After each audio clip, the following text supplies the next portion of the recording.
When it comes to writing masterful marketing copy, there are really two essential copy items that we are going to touch upon in today's training. And that includes a stellar group description and fantastic Facebook ad copy. Now, for the sake of ease, we're going to repurpose one for the other, meaning that they both can actually be the same thing, except you might tweak the group description a little bit. But ideally, you're actually using the same copy for your ad as you are using for your group. Okay, at least for today's exercise. That's what we're going to be doing. And there are 7 key questions that you want to make sure you're asking yourself when you start to write your marketing copy. Okay, because the copy is the first thing they see. That is what's going to call them in, and what is going to let them know what you're all about, what it is that you are offering, as opposed to just trying to ram down their throats. So, first question you want to ask is, what are your clients' concrete short-term goals? So for example, if you're here today, your concrete short-term goal is to launch one Facebook ad that will start attracting attention and clients to your business and to learn a new marketing strategy along the way. So secondly, what are the long-term emotional desires? Okay. So for example, maybe you're here to learn a short-term goal like launching a Facebook ad and learning a marketing strategy, but the long-term emotional desire is to feel financially secure, right? To have free time and more flexibility to do what you want and reduce your stress levels, right? So let's just get some activity in the chat box here. For people here on the call, I mean, I'm just assuming that it's to have free time, flexibility, and reduce your stress. But what are your long-term emotional goals? Why are you here today? What do you think learning how to do a Facebook ad is going to accomplish for you in your business ultimately? Yes, it's attract more clients, but what do more clients attract for you? What does that allow for? Let me see some responses in the chat box here. Just one thing that having more clients, expanding your business, that would allow you to have. And then make it like a visceral thing, like an emotional thing. Like what's a good thing what's some emotional desire you have that it's going to allow you to do? I'm not moving on until we get at least 3 people responding in this box. I want to see it. Why are you here? Why are you showing up for yourself? I want to know. Okay, Marianne says abundance. Amen, girl. I believe that. Kristen says financial freedom. One more.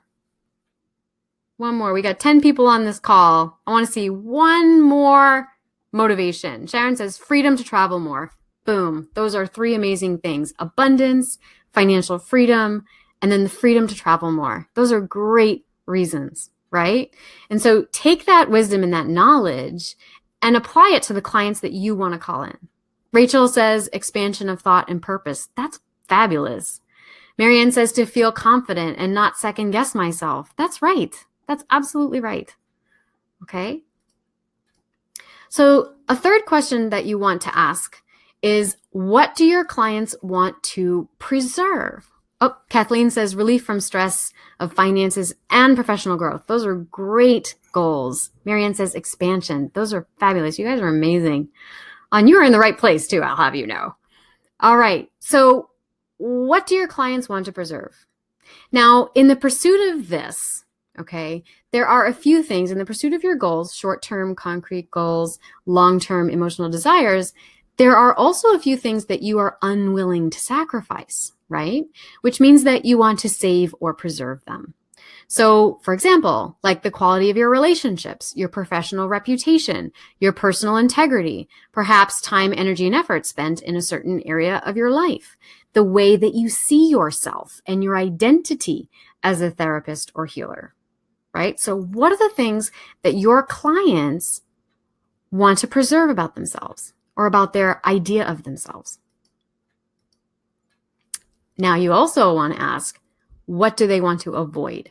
So in the preservation of those things, you tend to avoid other things, right?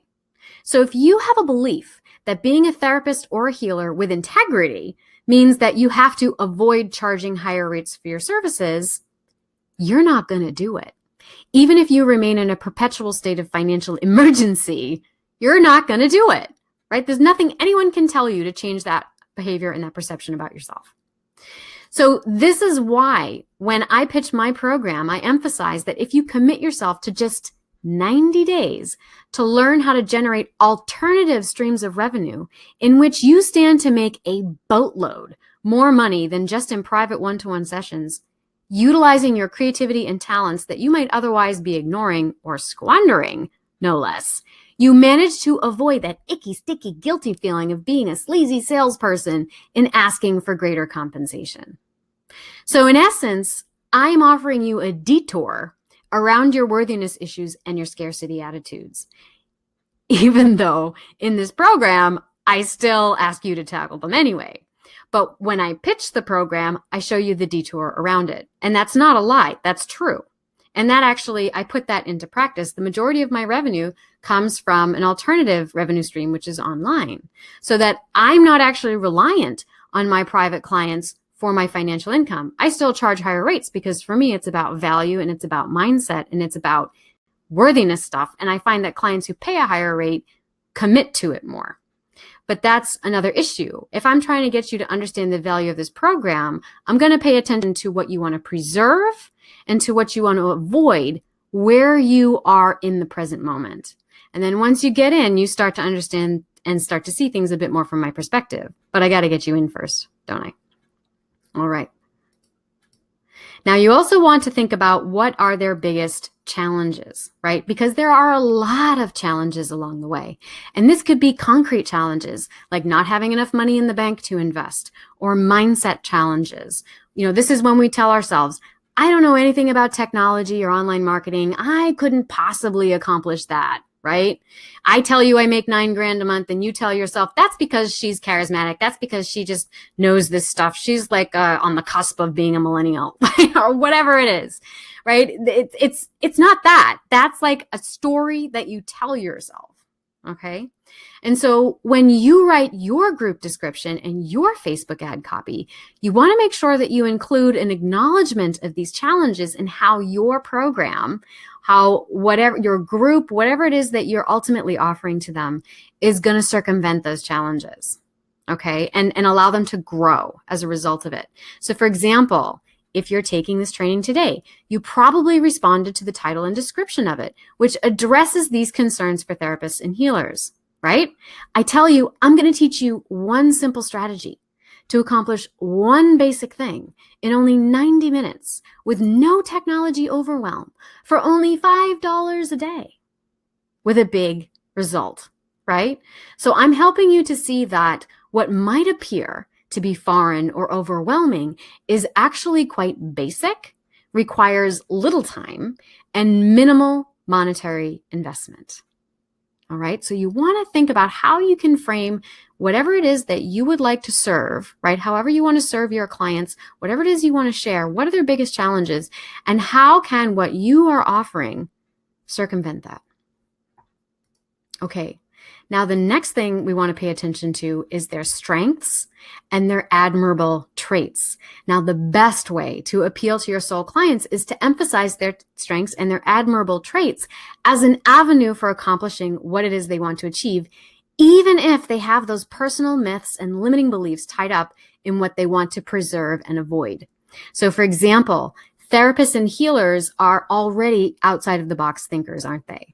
And so it's not much of a stretch to demonstrate how their creativity and their willingness to reach beyond the norm can actually serve them in stepping into a new business model. Indeed, we might even add in that to preserve their creativity, right, which we know is something that they value and that they want to preserve, while avoiding draining their creative energy, which usually comes in with vicarious trauma, burnout, things like that. We might even add that in as saying, not only does this program allow you to stretch your mind outside of the box, but it also is going to foster the things you want to preserve and help you avoid the things that you're trying to avoid, right?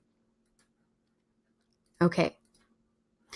Now, you also want to think about how you, as a servant of your soul clients, can help them move towards pleasure and away from pain. And the best way to do this is to do it through description and through demonstration, right? So knowing where your soul clients are on their path is essential to understanding where what you have to offer fits into the scheme of their life and in their transformational processes. Okay. So using yourself as a case example is a way to do this, or you can use client testimonials and other case studies if you like. And this, I've been doing this throughout the whole training so far. I've already given you a bit of my background and my information. And even as I continue to talk about these questions, I'm demonstrating for you how I'm helping you move towards pleasure and away from pain. Marianne says that we're nailing the core issue of shame about selling. Yeah, definitely. All right. So those are our 7 key questions that we want to make sure that we are addressing when we start tapping into our marketing copy. And I would argue, even as you start to use your own spiritual practices to discern and identify who the clients are that you want to call in, right? And so now I want to transition and share with you my fail-safe formula for Facebook ads. Now,